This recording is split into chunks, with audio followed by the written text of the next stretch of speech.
வணக்கம். முதலில் தலைப்புச் செய்திகள். ஹமீனி கொல்லப்பட்டமைக்கு காஷ்மீர் பேரவையில் எதிர்ப்பு. குவைத் வான்பரப்புக்குள் அத்துமீறி நுழைந்த ஆளில்லா விமானங்கள் சுட்டு வீழ்த்தப்பட்டன.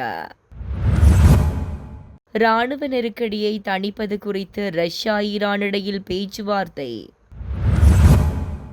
80 போர் விமானங்களுடன் ஈரானை நோக்கி புறப்பட்டது அமெரிக்காவின் அடுத்த போர்க்கப்பல். அமெரிக்க விமானப்படை தளத்தை சிதைத்த ஈரான், படை வீரர்களுக்கு நேர்ந்துள்ள கதி. தொடர்வது விரிவான செய்திகள். சவுதி அரேபியாவில் உள்ள பிரின்ஸ் சுல்தான் விமானப்படை தளத்தின் மீது ஈரான் நடத்திய தாக்குதலில் சுமார் 10க்கு மேற்பட்ட அமெரிக்க படை வீரர்கள் காயமடைந்துள்ளதாக சர்வதேச ஊடகங்கள் தெரிவிக்கின்றன. எவ்வாறாயினும் உயிரிழப்புகள் ஏதும் பதிவாகவில்லை என தெரிவிக்கப்படுகிறது.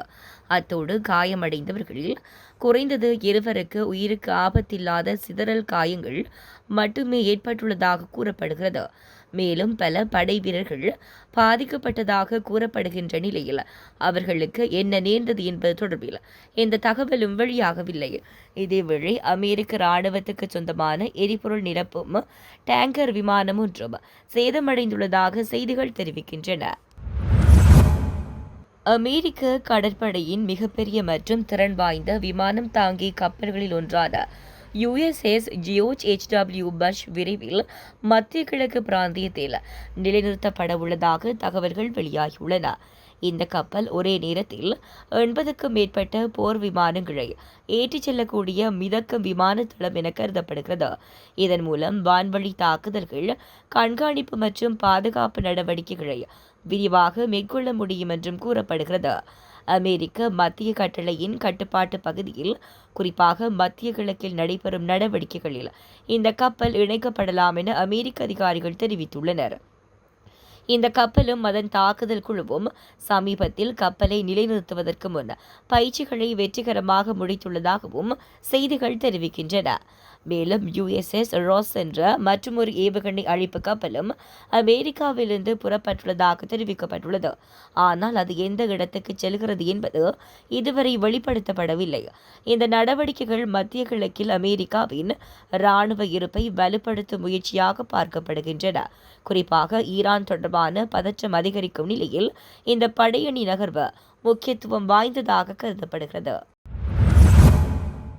ஈரானின் உச்ச தலைவர் ஹமேனி கொல்லப்பட்டதற்கு எதிர்ப்பு தெரிவித்து தேசிய மாநாடு கட்சி MLA-க்கள் நடத்திய போராட்டத்தால் ஜம்மு காஷ்மீர் சட்டப்பேரவையில் நேற்று கடும் குழப்பம் நிலவியது. ஈரான் மீது அமெரிக்காவும் இஸ்ரேலும் கடந்த February 28 கூட்டு தாக்குதல் நடத்தின. இதில் ஈரானின் உச்ச தலைவர் அயதுல்லா அலி ஹமேனி உள்ளிட்ட பலர் உயிரிழந்தனர். இந்த நிலையில் ஹமேனி கொல்லப்பட்டமைக்கும் ஈரான் மீதான அமெரிக்க இஸ்ரேல் ராணுவ நடவடிக்கைக்கும் எதிர்ப்பு தெரிவித்து ஜம்மு காஷ்மீர் சட்டப்பேரவையில் தேசிய மாநாடு கட்சி MLA-க்கள் நேற்று போராட்டம் நடத்தினர். ஹமேனி படத்தை ஏந்தி அவர்கள் முழக்கமிட்டனர். இதற்கு பாஜக உறுப்பினர்கள் ஆட்சேபம் தெரிவித்து எதிர்முழக்கங்களை எழுப்பினர். ஈரானுக்கு ஆதரவான போராட்டம் குறித்து தேசிய மாநாட்டு கட்சி MLA தன்வீர் சாதிக் கூறுகையில், எந்தவொரு நாட்டுக்கும் மற்றொரு நாட்டை தாக்க உரிமையில்லை. இந்திய தலைவர்கள் இதை கண்டிக்க வேண்டும் என்றார். முன்னதாக அவையில் இந்த விவகாரம் குறித்து முதல்வர் உமர் அப்துல்லா பேசுகையில், தங்கள் ஆட்சியை தேர்ந்தெடுக்கும் உரிமை அந்தந்த நாட்டின் குடிமக்களுக்கு மட்டுமே உள்ளது. இராணுவ தாக்குதல்கள் மூலம் ஆட்சி மாற்றத்தை ஏற்படுத்த முடியாது என்றார். மத்திய கிழக்கில் நிலவி வரும் தீவிர இராணுவ நெருக்கடியை தணிப்பது குறித்து ரஷ்யா மற்றும் ஈரான் ஆகிய நாடுகளின் வெளிவிவகார அமைச்சருக்கு இடையில் முக்கிய பேச்சுவார்த்தை இடம்பெற்றுள்ளது. ரஷ்ய வெளிவிவகார அமைச்சகம் இது தொடர்பில் அறிக்கை ஒன்றை வெளியிட்டுள்ளது. ரஷ்ய வெளிவிவகார அமைச்சர் செர்ஜி லாவ்ரோவ் மற்றும் ஈரானிய வெளிவிவகார அமைச்சர் அப்பாஸ் அரக்ஷி ஆகியோர் நேற்று வெள்ளிக்கிழமை இந்த தொலைபேசி உரையாடலை முன்னெடுத்தனர். இதன்போது ஈரானுக்கு எதிராக முன்னெடுக்கப்படும் இராணுவ தாக்குதல்களால் ஏற்பட்டுள்ள மிக மோசமான அரசியல் இராணுவ நெருக்கடி குறித்து விரிவாக ஆராயப்பட்டது. தற்போதைய மோதலை சர்வதேச சட்டங்களுக்கு உட்பட்ட முறையிலும் பிராந்தியத்தில் உள்ள அனைத்து நாடுகளின் நியாயமான நலன்களை கருத்தில் கொண்டும் ஒரு அரசியல் ராஜதந்திர தீர்வை நோக்கி நகர்த்துவது குறித்து 2 அமைச்சர்களும் கருத்துக்களை பரிமாறிக்கொண்டனர். இதன்போது ஈரானுக்கு எதிரான தாக்குதல்களை அமெரிக்க இஸ்ரேலிய ஆக்கிரமிப்பு நடவடிக்கை என ரஷ்ய அமைச்சர் சாடினார். இந்த பேச்சுவார்த்தையின் போது போரினால் பாதிக்கப்பட்டுள்ள ஈரானுக்கு ரஷ்யாவினால் அண்மையில் அனுப்பி வைக்கப்பட்ட மனிதாபிமான உதவிப் பொருட்களின் விவரங்களையும் அமைச்சர் லாவ்ரோவ் பகிர்ந்து கொண்டார் என்று குறிப்பிடப்பட்டுள்ளது. குவைத் வான்பரப்புக்குள் அத்துமீறி நுழைந்த 6 ஆளில்லா விமானங்களை கடந்த 24 மணி நேரத்துக்குள் சுட்டு வீழ்த்தியுள்ளதாக குவைத் தேசிய போலீஸ் அறிவித்துள்ளது. மத்திய கிழக்கு நிலவும் போர் சூழலால் குவைத் மீது தொடர்ச்சியான வான்வழி தாக்குதல்கள் முன்னெடுக்கப்பட்டு வரும் நிலையில் இந்த தகவல் வெளியாகியுள்ளது. குவைத் தேசிய படையின் பொறுப்பின் கீழ் உள்ள பகுதிகளில் இந்த 6 ஆளில்லா விமானங்கள் அடையாளம் காணப்பட்டு வெற்றிகரமாக இடைமறித்து அளிக்கப்பட்டுள்ளன. நாட்டின் இறையாண்மையை பாதுகாக்கவும் முக்கிய மூலோபாய கட்டமைப்புகள் மீதான அச்சுறுத்தல்களை முறியடிக்கவும் இந்த நடவடிக்கை எடுக்கப்பட்டதாக பிரிகேடியர் ஜெனரல் ஜடான் ஃபாதில் தெரிவித்துள்ளார். தேசிய குவைத் ராணுவம், உள்துறை அமைச்சு மற்றும் தீயணைப்பு படை ஆகியன இணைந்து முழுமையான தயார் நிலையில் உள்ளன என்றும் அவர் குறிப்பிட்டுள்ளார். முன்னதாக குவைத் சர்வதேச விமான நிலையத்தில் உள்ள எரிபொருள் சேமிப்பு தொட்டி ஒன்றின் மீது ஆளில்லா விமானம் தாக்கியதில் தீ விபத்து ஏற்பட்டிருந்தது. குவைத்தின் முக்கிய வர்த்தக துறைமுகத்தின் மீதும் அண்மையில் ஆளில்லா விமான தாக்குதல்கள் நடத்தப்பட்டதாக தகவல்கள் தெரிவிக்கின்றன. ஹிஸ்புல்லாவின் தகவல் தொடர்பு பிரிவின் 2 மூத்த உறுப்பினர்களை வெள்ளிக்கிழமை அன்று கொன்றதாக இஸ்ரேலிய ராணுவம் அறிவித்துள்ளது. கொல்லப்பட்ட இருவரையும் அயூப் ஹுசைன் யாகூப் மற்றும் யாசர் முகமது முபாரக் என ராணுவம் அடையாளம் காட்டியுள்ளது. லெபனானின் தலைநகரான பெய்ரூட்டில் நடந்த தாக்குதலில் யாகூப் கொல்லப்பட்டதாக டெலிகிராமில் வெளியிட்ட அறிக்கையில் இஸ்ரேலிய ராணுவம் கூறியுள்ளது. மேலும் தனது விமானப்படை மற்றும் கடற்படை பிரிவுகள் தெற்கு லெபனானின் பல்வேறு பகுதிகளில் இரவு முழுவதும் தாக்குதல் நடத்தியதாகவும் அது தெரிவித்துள்ளது.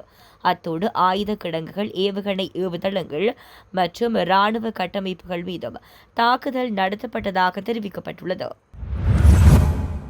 காலதாமதமாக முன் ஈரானியர்கள் விரைவில் விவேகத்துடன் செயற்படுவது நல்லது. ஏனெனில் நிலைமை மீறினால் அங்கே பின்வாங்குவதற்கு வழியே கிடையாது. அதன் விளைவுகள் மிக மோசமானவையாக இருக்கும் என்று அமெரிக்க ஜனாதிபதி டொனால்ட் ட்ரம்ப் எச்சரிக்கை விடுத்துள்ளார். அவர்கள் எங்களது முன்மொழிவை பரிசீலித்து மட்டுமே வருவதாகவும் பகிரங்கமாக கூறுகிறார்கள். இது தவறு என அவர் தனது ட்ரோத் சமூக வலைதளத்தில் பதிவேற்றம் செய்த செய்தியில் குறிப்பிட்டுள்ளார். ஈரானிய பேச்சுவார்த்தையாளர்களை மிகவும் வித்தியாசமானவர்கள் என்றும் மாறுபாடானவர்கள் என்றும் ட்ரம்ப் விமர்சித்துள்ளார். ஈரானிய தரப்பினர் ஒரு உடன்படிக்கைக்காக அமெரிக்காவிடம் கெஞ்சி வருவதாக குறிப்பிட்டுள்ள அவர், ஈரானின் ராணுவம் நிர்மூலமாக்கப்பட்டுவிட்டது என்றும் அவர்கள் மீண்டும் எழுச்சி பெற பூஜ்ய வாய்ப்புகளை உள்ளதாகவும் தெரிவித்துள்ளார். ஈரானுக்கு இறுதி அடியை கொடுக்கும் வகையில் தரைப்படை வீரர்கள் நிலைநிறுத்துதல் மற்றும் ஒரு பாரிய குண்டுவீச்சு தாக்குதலை நடத்துதல் உள்ளடங்கிய தீவிரமான இராணுவ திட்டங்களை அமெரிக்க பாதுகாப்பு அமைப்பான பென்டகன் தயாரித்து வருவதாக தகவல்கள் வெளியாகியுள்ளன. ஈரானின் பிரதான எண்ணெய் ஏற்றுமதி மையமான கார்க் தீவை ஆக்கிரமிப்பது அல்லது முற்றுகையிடுவது ஹார்முஸ் நீரிணையை தனது கட்டுப்பாட்டில் வைத்திருக்க ஈரானுக்கு உதவும். லாரக் தீவை ஆக்கிரமிப்பது ஹார்முஸ் நீரிணையின் மேற்கு நுழைவாயிலுக்கு அருகில் அமைந்துள்ளதும் ஈரானின் கட்டுப்பாட்டில் இருந்த போதிலும் ஐக்கிய அரபு ராச்சியத்தால் உரிமை கோரப்படுவதுமான அரபு, மூசா மற்றும் 2 சிறிய தீவுகளை கைப்பற்றுவது. அந்த நீரிணையின் கிழக்கு பகுதியில் ஈரானின் எண்ணெய் ஏற்றுமதியில் ஈடுபட்டுள்ள கப்பல்களை கைப்பற்ற என்பன பென்டகனின் ஆலோசனையின் கீழ் உள்ள முக்கிய திட்டங்களாக குறிப்பிடப்படுகின்றன. போரை முடிவுக்கு கொண்டு வருவதற்கான அமெரிக்காவின் 15 அம்ச திட்டத்தை ஈரான் நிராகரித்ததை அடுத்து சர்வதேச சந்தையில் மசகு எண்ணெய் விலை இன்று மீண்டும் அதிகரித்துள்ளது. இதன் பிரகாரம் பிரெண்ட் மசகு எண்ணெய் விலை சுமார் 2% உயர்ந்து ஒரு பீப்பாயின் விலை 2.2% உயர்ந்து $104.43 அதிகரித்துள்ளது.